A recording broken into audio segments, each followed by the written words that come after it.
Today's Words of Wisdom video conference with Supreme Master清海Global Warming SOS International Conference on Urgent Problems of Climate Change will be presented in English and Mongolian, with subtitles in Arabic, Aulacese or Vietnamese, Chinese, English, French, German, Hebrew, Hindi, Hungarian, Indonesian, Italian, Korean, Persian, Polish, Portuguese, Punjabi, Romanian, Russian, Spanish, Thai, Urdu, and Turkish.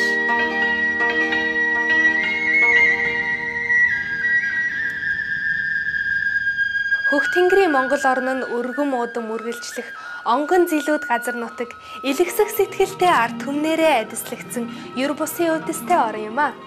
Байгалийн төрөх байдал цаг үрийн хувьд олон ялгаатай мөнх цас дориглуудаас ахуулаад зүлэг ногоо тал өргөн их говь цөлийг хамардаг. Эрт үеэс өдийг хүртэл байгальтайгаа зохицон амьдардаг нүүдэлчин амьдралтын ёс зайг нь зууныг дамжин үргэлжилжээ. Тус улсын олон үндэстэн ястнуудаас төрөн гарсан гоёмсог Монгол үндэсний хувцас соёл заншил үндэсний урлаг нь улсын нандин өв хөрөнгө юм байна. Сүүлийн хэдэн 10 жилд 2.5 сая гаруй хүн амтай олон зүйлийн ургамал амьтны нутаг болох Монгол орн нь цаг уурын өөрчлөлтүүд болох цөлжилт, ган гачиг, эрс дэрс уур амьсгалын хүчтэй нөлөөнд автаад байгаа билээ. Төгсгийгээрсэн их багш清海Монгол дахь нийгэмлэгийн гишүүд гариг дэлхийнхээ байдалд сэтгэл зовниж дэлхийн дулаарал цаг уурын өөрчлөлтийн тулгамдсан асуудлаарх СОС олон улсын хурлын тус улсын нийслэл Улаанбаатар хотын соёлын төв өргөөнд мягмар гаригт зохион байгуулжээ. 1-р сарын 27-нд болсон энэхүү хуралд 1000 гаруй зочид тэдгээрийн дотор хэд хэдэн зуун нөлөө бүхий хүмүүс олон байгууллагуудын тэргүүнүүд оролцсон байна. Хуралд оролцсон чухал албаны хүмүүсийн дунд Улсын их хурлын гишүүн Б. Батбаяр, Монгол улсын ерөнхий сайд асан Думагийн Содном, Монгол улсын нийслэлийн засаг даргын орлогч Даваад Оржийн Гамбол, Шинжлэх ухааны академийн дэд ерөнхийлөгч доктор Батболдын их төвшин, ерөнхийлөгчийн зөвлөх Самдангийн Цэдэн Дамбаа, ерөнхий сайдын гадаад харилцаа хариуцсан зөвлөх Очин од нар хуралд оролцсон байна. Хурлын хүндэт зочин Төгсгийгээрсэн их багш清海уг хурлыг найрсгаар хүлээн авч оролцож шууд дүрсээр харилцсан үзэгчдийн асуултанд хариулсан юм. Шинжлэх ухааны баримтаар нотлогдоод байгаа цаг уурын өөрчлөлтөөс үүссэн манай дэлхийн ноцтой нөхцөл байдал ба шуурхай арга хэмжээ авах шаардлагын үүднээс Төгсгийгээрсэн их багш清海сүүлийн 20 жилд дэлхийд даянд түгээд байсан жухал захиасандаа бид цагаан хоолтон байх ёстой бөгөөд бид байгалийн нөөцийг хэмнэж амьдрах ёстойг баттган хэлж байлаа. Монгол улсын ерөнхийлөгч намрын их хоёр хуралд онцгой жуух бичгээ илгээсэн нь хурлын онцлог үйл явдал болсон юм. Тухайн мөчид ерөнхийлөгч гадаадад айлчлалаар явсан байсан учраас уг албан ёсны мэндчилгээг түүний зөвлөх Самдангийн Цэдэн Дамбаа үзэгчдэд хүргэсэн юм. Тус үйл ажиллагааг 22 хэвлэл мэдээллийн төлөөлөгчид оролцсон. Түүний дотор гол сонингууд болох Үнэн, Зууны мэдээ, Монголын мэдээ, мөн FM 105.5, TV9, Монголын үндэсний телевизийн MM агентлаг, Игэл телевизүүд байсан байна. FM 105.5 TV9 болон Supreme Master телевизүүд уг хурлыг үзэгчдэд шууд дамжууллаа. Дэлхийн дулаарлын хурлын дараагаар Төгсгийгээрсэн их багш清海дэлхийд орлогоороо тэргүүлж буй Шувууд миний амьдралд хэмээх номны Монгол Орос хэл дээрх хувилбаруудын нээлтийн ёслолын ажиллагаа явагдсан юм. Дараа нь дэлхийн ээжид зориулсан онцгой хүндэт зочин Төгсгийгээрсэн их багш清海урьж оролцуулсан танслаг сайхан тоглолт тавигдсан билээ.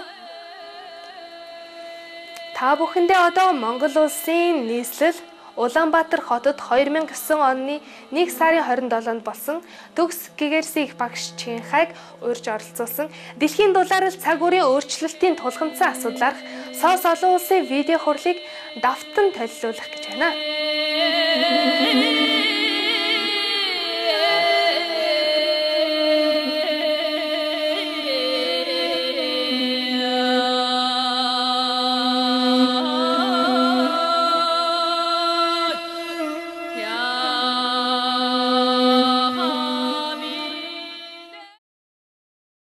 Good afternoon, ladies and gentlemen, distinguished guests. And greetings to our viewers around the world. Welcome to the International Conference on Urgent Problems of Climate Change, broadcasting live from the main hall of Central Palace of Culture, located at the heart of Ulaanbaatar City, Mongolia, presented by the Supreme Master Jinghai International Association.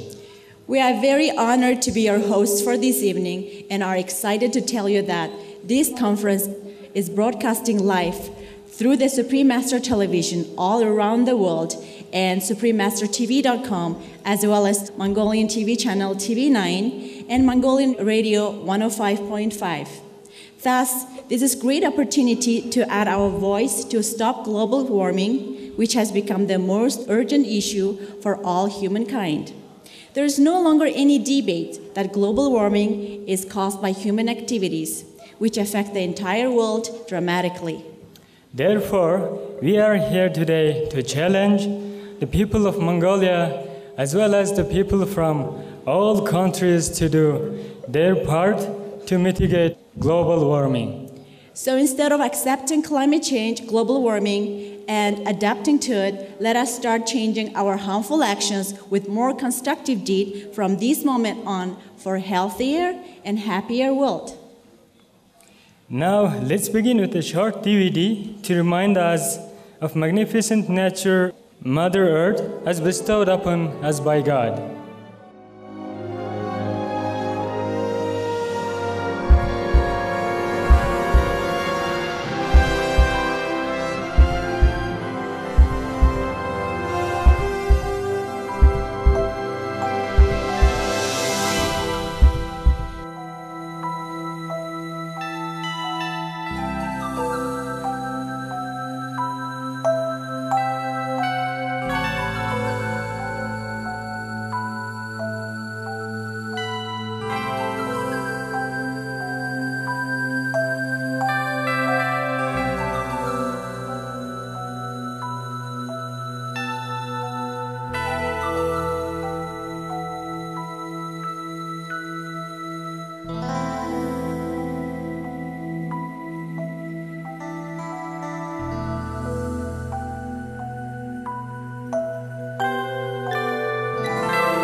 Wasn't that beautiful? Shouldn't we care more about our loving home? Absolutely. Now we would like to begin by inviting our noble guest, Professor Lagva, a remarkable poet, and was named as one of the 2,000 most outstanding intellectuals of the 20th century by International Biographical Center of Cambridge, England. He will now officially open this conference. Please welcome one of our nation's leading scholar, Professor Lagva.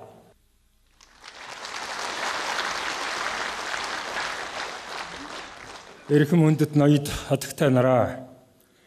Дэлхийн дулаарлын асуудал санаа зовниж буй Монголын төр засаг олон нийтийн байгууллагын төлөөлөл, боловсрал соёл шинжлэх ухаан, батлан хамгаалахын салбарын болон үйлдвэр компани төлөөлөгч та бүхний энэ өдрийн амгалан айлтгая. Дэлхийн оюун санааны удирдагч төгсгөг Эрсэн их багшчин хаян оролцоотой хийгдэж буй энэхүү олон улсын баг хурал нь дэлхийн дулаарлын тулгамдсан асуудлаар санал бодлоо солилцох, хүн төрөлхтөнтэй дуу хоолойгоо нэгтгэх их зав шаамун бөгөөд хурлын ажиллагааг их багшийн телевизээр дэлхий дахинд шууд дамжуулан хүргэж байгаад баяртай байна. Дэлхийн дулаарл түүний гамшигт үр дагавар өдгөө нэгэнт бодит зүйл болоод байна.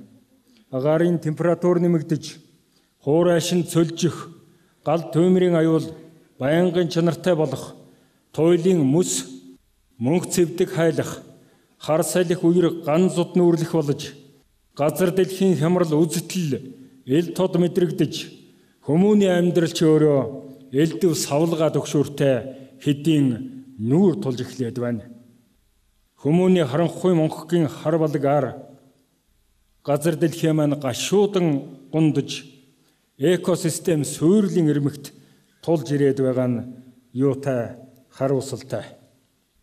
Хүмүүний хүсэл шунлын дэв эцэстээ төрийн бодлогогч бохирлож харлаган болгоход хүрээд байна. Ганц жишээд ордъё. Монгол улсын малын тоо 42 сая төгрөг, бэлчээрийн даас хэтэрч, мал сүргийн 46%-ийг ямаа эзлэх болсон энэхүү Монголын хүн ам хүүхдийн цэцэрлэг сургууль, эмнэлэг, ойрын жилүүдэд ямаа нэмахаар амжуухад хүрээд байна. Үүний хажуугаар санал өгөгчтэй гомдоохгүй үүднээс томхон хотуудын хүн амын хэрэгцээнд борлуулж буй махны үнийг зориудаар барихад Монголын төр жилбэр 2.4 тэрбум төгрөг зарж байна. Дэлхийн уруудж буй хандлагыг давтсан гамшигын хэмжээний олон баримтыг өнөөдрийн урлаар хөндөж ярих болно. Ярихын учир нь ухаарлыг олоход оршино. Ухаарч гэмээн хандах зүг зөвтнө. Дэлхийн дулаарлын аюулыг гэтлэн давах тухай ярих нь нэгэнд оройтсон байж болохч ядаж түүнийг саарамгжуулахад дэлхийн улс орны төр засгаас эхлээд эргэн хүн цаашид өөрөөс хамаарах бүхнийг хийж хэрэгжүүлэх боломжийг алдах нь дэндүү хариуцлагагүй хэрэг болно гэдэгтээ та бүхэн санал нийлэх үзье. Нөхцөл байдлын уршгаар гэгэ багтайхан өнгөөр ярьж байгаадаа хүлцэлчээ. Их дэлхийгээ хүмүүн төрлөختөнтэй нь аврах ухаан хайрлахыг бурхан даатгаж дэлхийн дулаарлын тулгамдсан асуудлаарх олон улсын хурлын ажиллагаа нээснийг мэдэгдэе.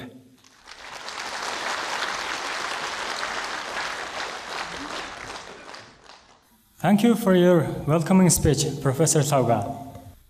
Tonight, we have the great honor to present to you a very special message from His Excellency, Mr. Ikhbayar, the President of Mongolia. President Ikhbayar couldn't be here with us today. He's actively participating in World Economic Forum in Davos, Switzerland.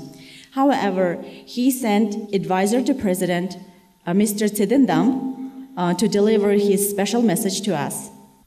Welcome, Mr. Tsedendam.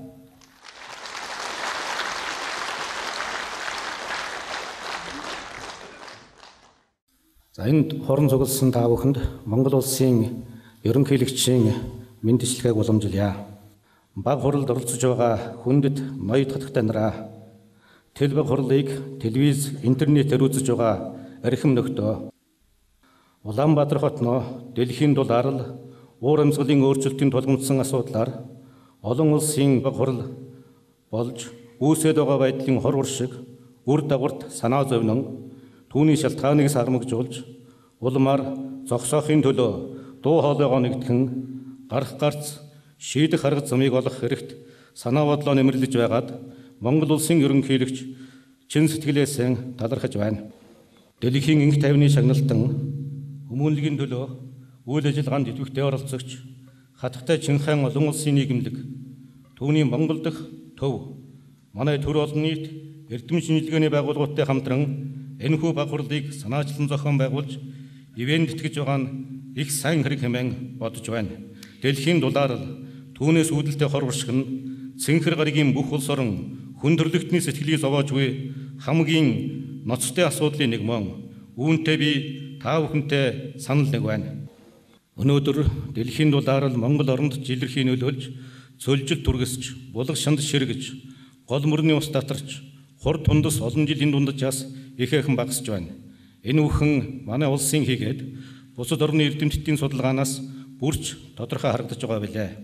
Ийм байдлыг гэтлэн давахын төлөө хамтран тэмцэж, улс хурлууд дэлхийн олон нийт идэвхтэй үйл ажиллагаа явуулах нь нэн чухал хэмээн үзэж байна.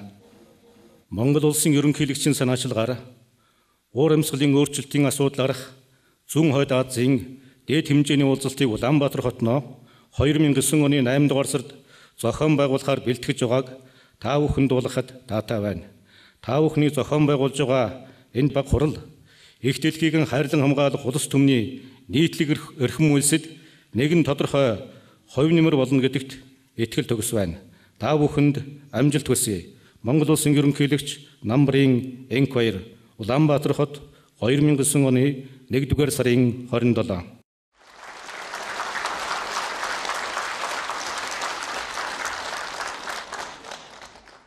Thank you, Mr. Tedendam, and thank you for His Excellency, Mr. Inkbayer, President of Mongolia. За энэ туран цугларсан та бүхэнд дэлхийн дулаарлын зэрэг хамтдаа байхын зэрэгцээ бие биендээ хүмүүний сэтгэлийн дулаарлыг хайрлахыг зурайлаа. Баярлалаа.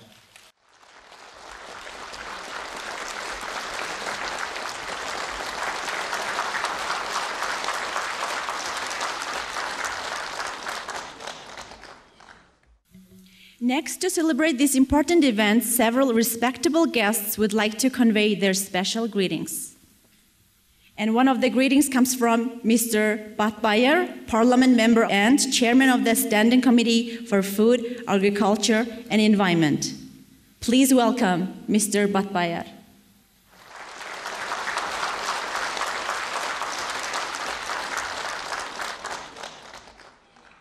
Энэ үйл ажиллагаанд хүрэлцэн ирсэн ноёд хатагтай та бүгдийн энэ өдрийн амгалан айлтгая.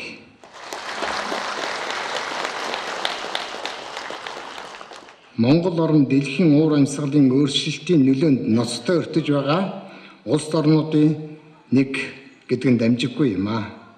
Сүүлийн 60 жилд Монголын агаарын температур дэлхийн дунджаас 2 дахин илүү дулаарсан бөгөөд манай орны нутаг дэвсгэрийн 85% нь байгалийн салхи болон уул уурхай, мал аж ахуй зэрэг хүний үйл ажиллагаанаас шалтгаалan ноцтой дороотолд ороод байгаа юм аа.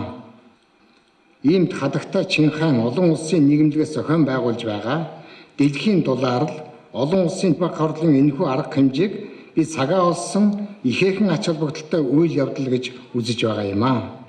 Энэ баг хурл нь Монголын төр засгийн байгууллагууд болон ард түмний зүгээс уур амьсгалын хямралыг шийдвэрлэх тал дээр авч явуулсаар байгаа эерэг зүйтэй арга хэмжээ үйл ажиллагааг улам эрчимжүүлэхэд ихээхэн ач холбогдол үр нөлөө үзүүлнэ гэж найдаж байна.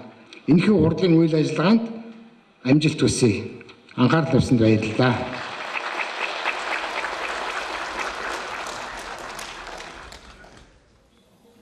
Thank you, Mr. Batbayer. Next, special greetings come from Mr. Patrick Holden, Director of the Soil Association in the United Kingdom. Let's now enjoy his taped video message. My name is Patrick Holden, and I send greetings to Mongolia and to the SOS Climate Change Conference. I wish you well, and I hope that the result of your discussions makes a big difference to reducing emissions.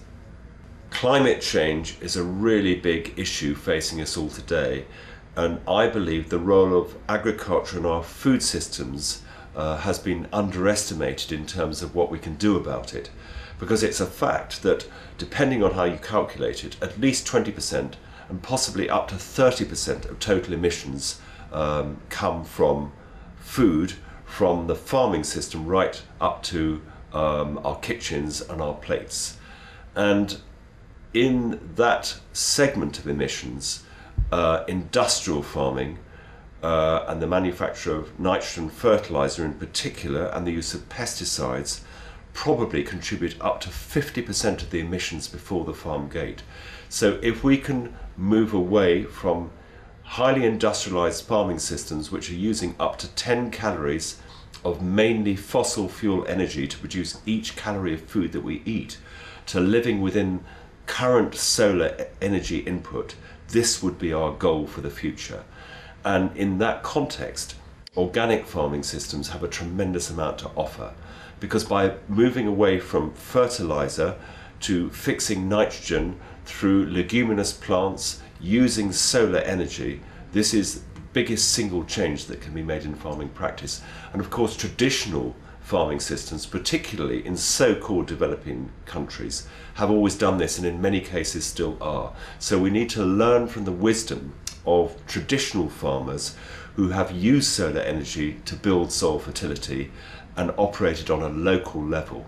So really we are on the brink, I believe, of the end of the era of industrial farming, and the changes that we need to see over the next 10 to 15 years are probably the biggest that have been seen in agriculture since the Industrial Revolution.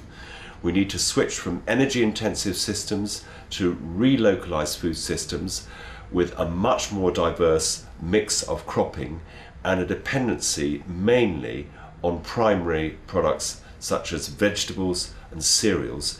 And we will move entirely away from animal production, because at the moment many hundreds of millions, even billions of farm animals are kept in inhumane conditions and never see the light of day, and their production is not only violent against nature, violent against spiritual practice, but it is also completely unsustainable.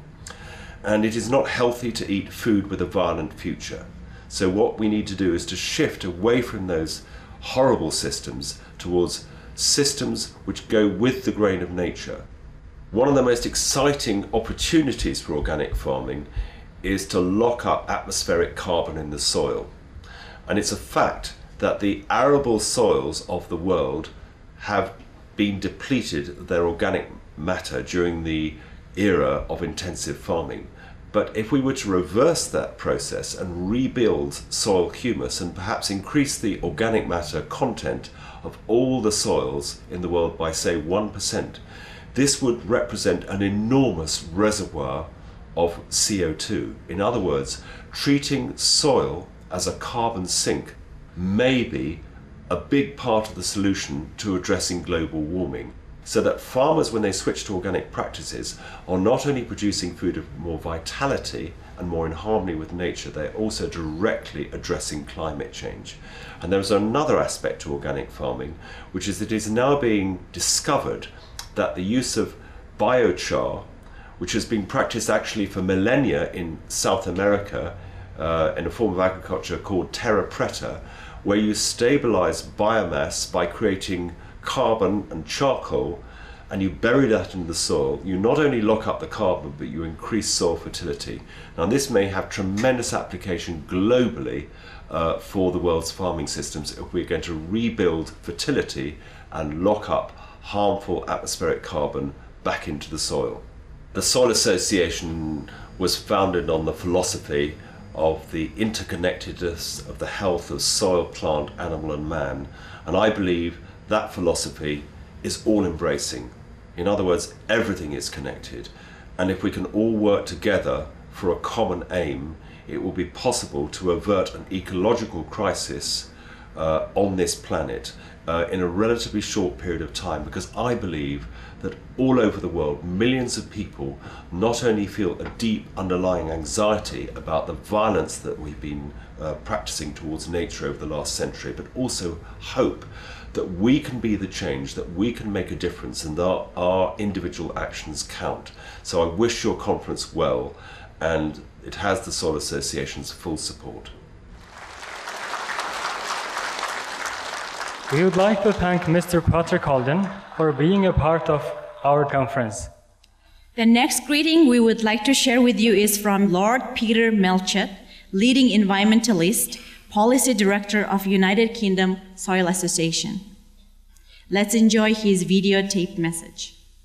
I'm Peter Melchett. I'm the Policy Director of the Soil Association, which is an organisation that campaigns and certifies organic food in the UK.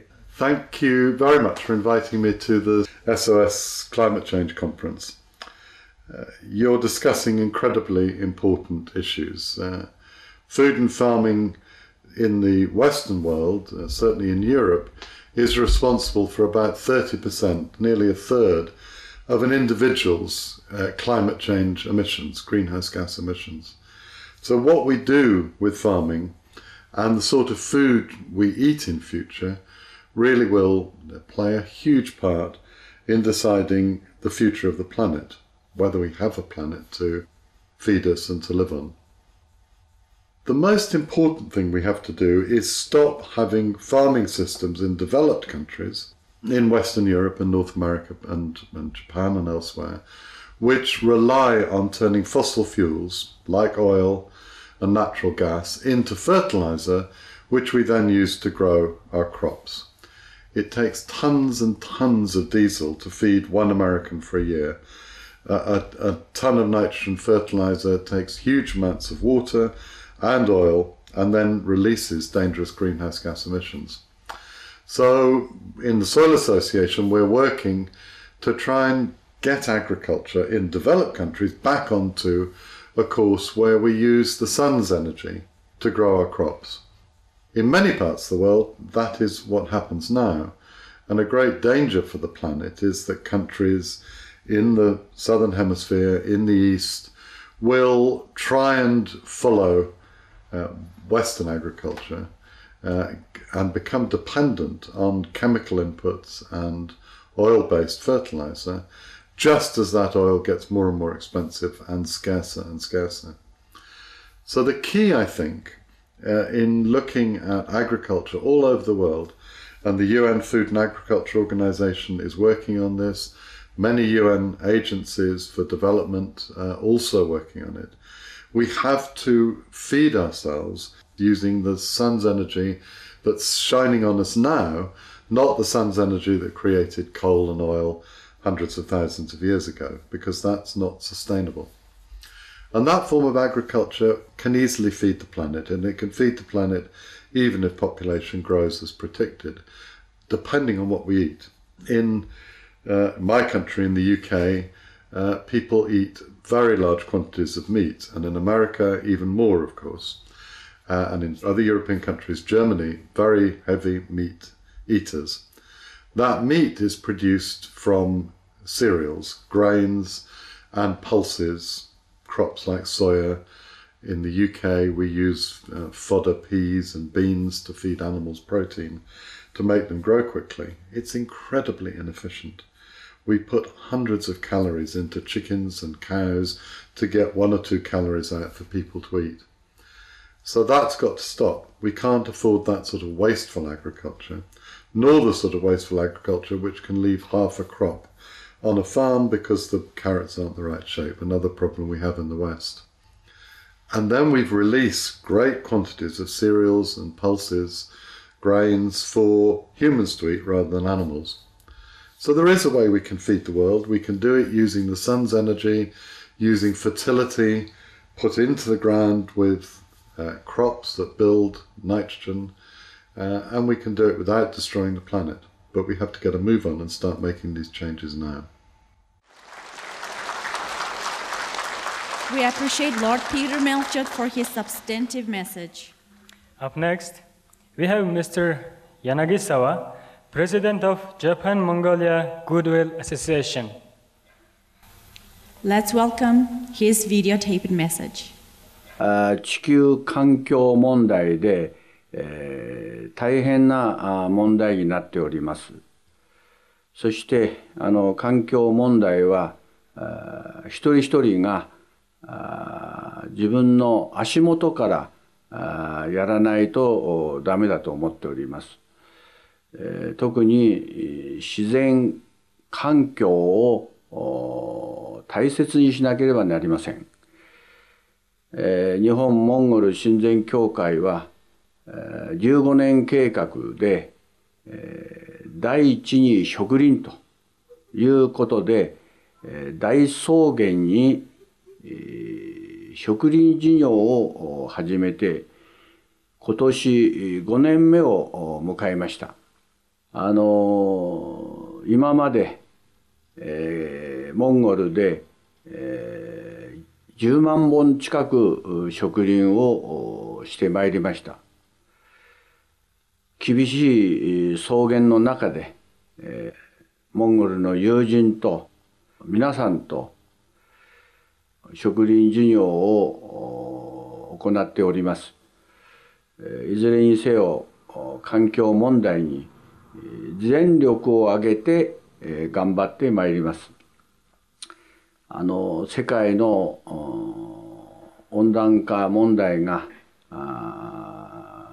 ウランバートルで行われるという会議について成功と皆さんに対する感謝を申し上げたいと思います。自然環境問題について自然を大切にするためには一人一人が一本ずつ植林をするということを願っております。この度モンゴルで世界温暖化会議が行われることについて皆さんに心から実のある会議であり皆さんに心から感謝を申し上げます。ありがとうございました。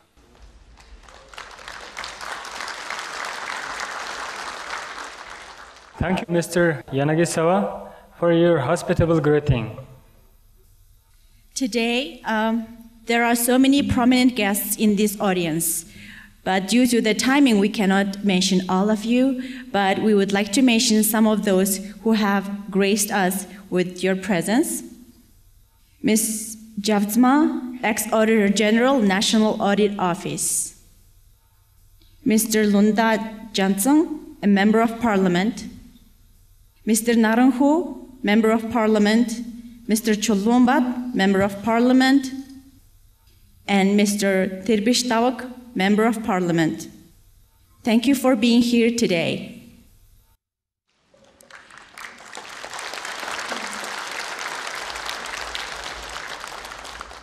Next, let's watch a brief video that shows how climate is changing in the world and Mongolia due to the global warming.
Our first guest speaker is Professor Bald, Doctor of Biological Science and Professor at the Mongolian Korean Technical College. He will be presenting a paper on the impact of global warming in Mongolia. Welcome, Professor Bald.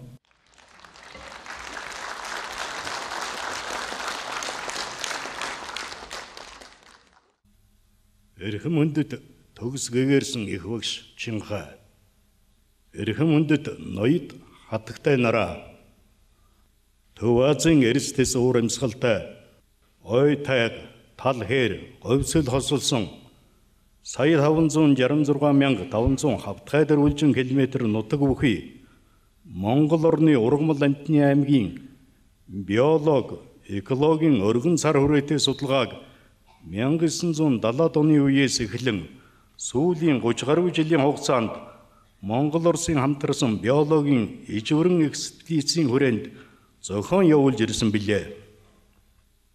Монгол Оросын хамтарсан биологийн экспедицийн судалгааны бүрэлдэхүүнд Монгол Улсын шинжлэх ухааны академийн ботаникийн хүрээлэн, ерөнхийдөө сорилын биологийн хүрээлэн, геоэкологийн хүрээлэн, газар зүйн хүрээлэн, Оросын холбооны улсын шинжлэх ухааны академийн цэвэр цэвийн экологи эволюцийн асуудлын хүрээлэн, Камаровын ботаникийн хүрээлэн, газар зүйн хүрээлэн, амтэн судлалын хүрээлэн, Ломоносовын Москвагийн улсын их сургууль зэрэг эрдэм шинжилгээний нэр хүндтэй байгууллагуудын олон арван шилдэг эрдэмтэн судлаачид ажиллаж ирлээ.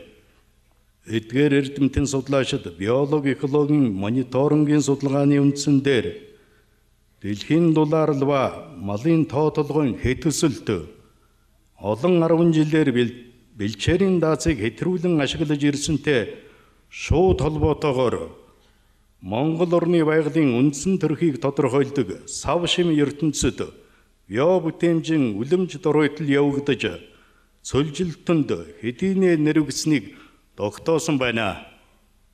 Цөлжилт нь элесний нүүдэлтэй холбоотой өнгөц ойлголт биш ээ. Энэ нь нэгдсэн үндэсний байгууллагын хүрээлэн байгаа орчны хөтөлбөр цөлжилттэй тэмцэх конвенцэд тодорхойлсноор уур амьсгалын өөрчлөлт ба хүний үйл ажиллагааны нөлөөгөөр газрын буюу хөрс, ус, ургамалжилтыг бүхэлд нь хамарсан био бүтээмжид системийн доройтол болохыг хэлж байгаа юм а.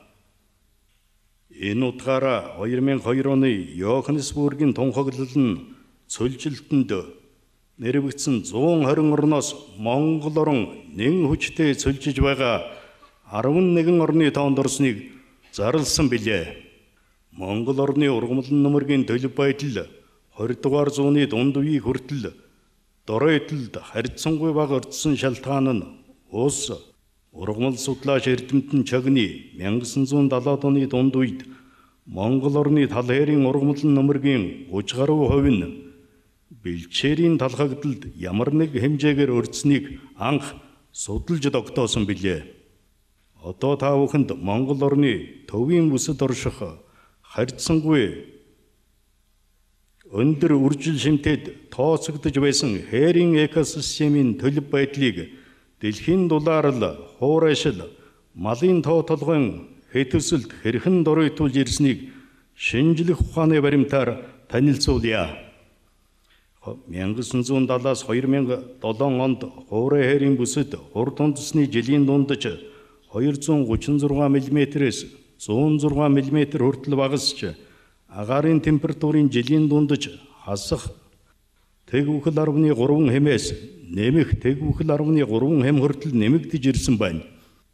Бэлчээрийн сэлгээгүй даац хэтрүүлэн он удаан жил бэлчээрт ашигласны улмаас 30 жилийн дараа энэ бүлгэмдэл өөрчлөгдөж харгана бүхий төнг, аг, хазаар өвсд бүлгэмдлэр солигдох хүртлээр доройтжээ. Тухайлбал төнг, аг, хазаар өвсд бүлгэмдэлд нийт ургамлын ургац 10 дахин буурч, бүрхэц сэргижиж 3 дахин багаснаар цөлийн хээрийн ургамлын бүлгэмдэлтэй ойролцоо болсон байна. Хээрийн ургамалжилтад чухал ач холбогдол үүрэгтэй зөнхлөх зүйлүүдийн тоо хэмжээ цөөрснөөс үлгэмтлийн доройдлыг илэрхийлдэг зэрэг нь Варшаваг луйл, шарилж, олширч тухайн сав нутгийн 250-аас 300 хавтгай дөрвөлжин километр нутаг орчныг хамран ургах болжээ. Мөн 2000-аас 2007 онд дараалан тохиолдсон гангажгийн үеэр уртаргийн 105 градус 54 минутаас эхлэн дорн зүгт үргэлжлэх 300 хавтгай дөрвөлжин километр нутагт бэлчээрийн даац хэтэрснээс үүдэж мал амтан огт иддэггүй алкалоидын өндөр агуулмжтай хятангар, зэлэн хор, агширган, манчин, лантан зэрэг хортой ургамал бүхий экосистемүүд бий болсон байна. Урд өмнө огт илэрч байгаагүй гаж үзэгдэл, тухайлбал ургамлын нөхөн үржихэн эрхтний бүдцийн нано төвшөнд ховсол өөрчлөлт явагснаас ургамал давжаарн жижигэрч экосистемийн бие бүтээмжийг бүхэлд нь эрс муудгаж доройтуулах боллоо. Зөвхөн уур амьсгалын дулаарлаас шалтгаалan зарим ургамал тухайлбал хялган таан зэрэг ургамлын өндөр болон жин 30-аас 40 жилийн өмнөхтэй харьцуулбал 2-оос 3 дахин багассан байна. Биологи экологийн ач холбогдлоор ингэж доройтсон биоценозод хоршин амьдрах олон зүйл амьтны тоо толгой цөөрч тархацын нутаг хомигдож байршил үгүй болох сөрөг үр дагаврууд ердийн үзэгдэл болжээ. Нэн ялангуяа говь цөлийн хээрийн экосистемийн ургамалжилт нь малын тоо толгойн өсөлт, бэлчээрийн сэлгээгүй байнгын ашиглалт зэргээс болж үлэмж хэмжээгээр талхагдалд орж хулан, цагаан зээр, хар сүлд зээр, аргал, угалз, янгирийн тархац ихээхэн багасч амьдрах байршил орчин улам бүр хомсцоор ирсэн байна. Дэлхийн дулаалал түүнийг хөөргөдөж байдаг гол хүчин зүйлүүдийн нэг болох махны хэт хэрэглээ нь биосферийн тэнцвэрт байдлыг асар богино хугацаанд алдагдуулж эмзэг болгосноор идүүгээ хуурай болон далайн асар уудам сав шим ертөнц үхэмл ертөнц болон хувирсаар байна. Энэ гамшигын хөгжлийн дүр зураг Монголыг тойрсонгүй. Тодорхой хэлбэл экологийн үндэслэл муутай концепц үхий мал аж ахуйн үйлдвэрлэлийн бодлого, байгаль орчны харлаган бодлого, уур амьсгалын дулаалал хуурайшлын уршгаар Монгол оронд экологийн тэнцвэрт байдал нэгэнтээ алдагдаж байгалийн орчин тогтолцоо бүхэлдээ доройтон мөхөж байгаа нь бид бүхэнд ил байгаа билээ. Бидний буруутай үйл ажиллагаанаас болж амьтны аймагт зарим шавжийн зүйлийн тоо толгой байгалийн зохицуулалтгүй болж хэт олширсноос тухайлбал Сибирийн хүр хорхой, өрөөсгөл хүр, Яакобсоны төөлөөр, шинэсний шилмүүс хуулагч гэсэн 4 зүйлийн шавж Монгол орны он 80% гэмтэж сүйтгэд байна. Цэвэр усны нөөц хуримтлал, гол мөрний усны тэжээлийн их булаг, хөрсний хамгаалалд нэн чухал ач холбогдолтой хэнти хангай хөвсгөлийн ойн экосистемийн төлөв байдал ихээхэн доройтож тун эмзэг болоод байна. Сүүлийн 25 жилд дэлхийн дулаалал ба хуурайшлын шууд ба дам нөлөөгөөр гарсан ойн төмөрт 1.2 сая га талбайн ой устжээ. Мөн Оросын эрдэмтэн профессор Ярмишкогийн удирдсан ойн судалгааны баг хэнти хангайн уулсын төмөрт устж сүйдсэн навшид ойн экосистемд байгалийн аясаар ой нөхөн сэргэх ямар ч ирээдүггүй болсныг тогтоожээ. 1971-с 1997 онд 2700 орчим төмөр гарч 14 сая га талбайн биологийн төрөл зүйл уссан байна. Хөвсгөл хангайн уулсын мөнгө цэвдэх төрс жилдээ хамгийн багадаа 2 см-ээр хайлж сууж байгаа нь Монгол орны ойн бүлгэмдлийг мөхөх гамшигт үзэгдэл мөн хуурай уур амьсгалтай манай орны хувьд усны хуримтлал, усны гормыг тогтворжуулах цэнгэг усны нөөц, олон голуудын усны тэжээлийн их улаг болдог төдийгүй гоцховор биологийн төрөл зүйлийн голомт нутаг нь болдог үнэлж баршгүй ач холбогдолтой 14 хэв хэмжээний намгийн экосистем нь эдүүгээ тус орны нийт нутаг дэвсгэрийн талбайн дөнгөж 1.7% эзэлж байна. Гэтэл гантай хуурай жилүүдэд эдгээр амин чухал ач холбогдолтой экосистемүүдийг малын бэлчээрт байнга ашиглаж байгаа нь намгийн экосистемүүдийг доройтлон мөхөлд хүргэх хүчин зүйл болоод байна. Сүүлийн 50 жилд Монголын нийт нутгийн жилийн дундаж температур ойролцоогоор 0.7 хэмээр нэмэгдэж өндөр уулын мөнгө цас мөсөн гол мөнгө цэвдгүүд хайлж байна. Улсын хэмжээнд 5128 гол горих тэмдэглэгдснээс 852 нь дасарч шургаж ширэгсэн байна. Зөвхөн 1999-с 2002 оны хооронд 680 гол горих 760 нуур ширгэж алгавлжээ. Монгол орны амар мөрний сав газар орших хошуу галууны зөнгөлөн зүсдэг 70 гаруй нууруудын 60 гаруй хувь нь усны төвшөндөө 30-аас 100% хүртэл багасч зарим нь ширгэж үгүй болсон байна. Үүний улмаас жил бүр нүүдлэн ирж өндөглөн зүсдэг хошуу галууны популяцийн тоо толгой 2 илүү дахин багасч 40%-аас хүрэхээргүй болсон байна. Өнөөдрийн илтгэлд газрын хэвлийн баялаг ойн болоод амтан ургамлын аймгийн баялагийг хомхойрон ашиглаж сүйтгэж байгаа сэтгэл сэрд хийлгэм гамшигын тухай мэдээллийг тусгасангүй. Хэдий тийм боловч дэлхийн дулаарлва малын тоо толгойн хэд өсөлт нь Монгол орны тал хээрийн, ойд хээрийн, ойн, ус нуурын, намгийн экосистемүүдийг бүхэлд нь доройтолд хүргэж нийт ургамлын нөмөргийн 80 гаруй хувийг далхагдалд оруулжээ. Эрхэм хүндэт ноёд татагтай нараа, эрхэм хүндэт зочдоо, өнөөдрийн илтгэлээ суут эрдэмтэн Альберт Эйнштейний үгээр өндөрлөё. Хүмүүс ургамлан хүнс тэжээлд шилжин дэвшгээс илүүтэйгээр хүний эрүүл мэндийг тэтгэж гариг дэлхийн амьдрал үргэлжлэн орших боломжийг нэмэгдүүлэх тийм зүйл байхгүй. Анхаарал тавьсанд баярлалаа.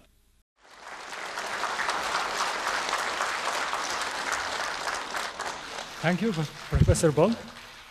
680 rivers and 760 lakes have dried up over the past 3 years in Mongolia. Should we wait for more proof how critical of climate change the situation is? Thank you, Professor Ball.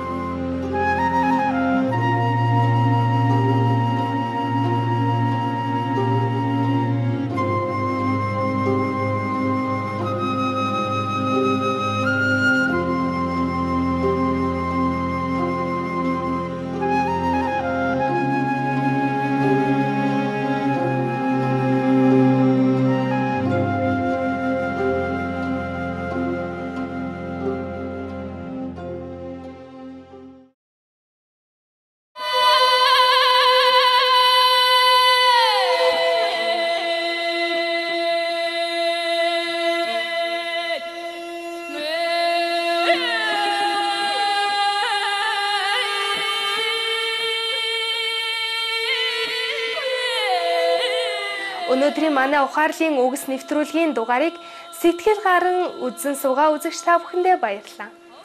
Төгс гэгэрсэн их багш Чинхайг урьж оролцуулсан дэлхийн дулаарл уур амьсгалын өөрчлөлтийн тулгамдсан асуудлаарх СОС олон улсын видео хурлын 2 хэсгийг мигмар гарагт хүлээн авч үздэцгэнэ. Харин одоо үзэмжид сайхан ертөнцөөр аялцгаая нэвтрүүлгийг тэмдэглэлт мэдээнийхээ дараа хүлээн авч үздэцгэнэ. Төгс гэгэрсэн их багшийн телевизээр бидэнтэй хамт байхыг хүсье. Таны амьдрал Бурхны хязгааргүй хайр адислаар бэлхэж байх болтугай. We appreciate your caring presence on today's episode of Words of Wisdom. Join us again on Tuesday for part 2 of video conference with Supreme Master Chinchai Global Warming SOS International Conference on urgent problems of climate change. And now, please stay tuned for a journey through aesthetic realms. Coming up next, right after noteworthy news. Please stay with us on Supreme Master Television. May your life overflows with God's boundless love and blessings.